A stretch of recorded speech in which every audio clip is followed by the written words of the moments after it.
Sa sobrang hirap ng panahon ngayon at ang mahal pa ng mga bilihin, kailangan di muna ako mabuntis.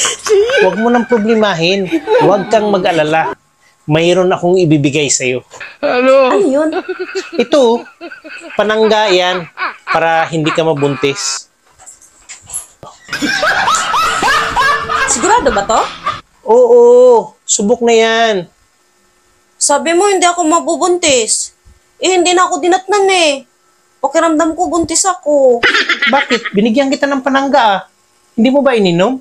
Bakit? Ininom ba yon? Ay, ano palang ginawa mo? Sabi mo kasi panangga.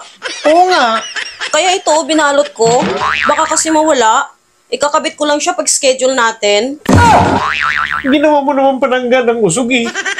Magdadalawa ng anak natin sa kapalpakan mo. Aba, wag mo ako sisihin.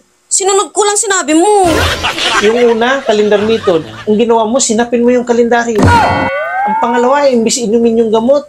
Ang ginawa mo, binalot mo sa tela. Ginawa mo panangga sa usog. Ano bang gagawin ko sa'yo?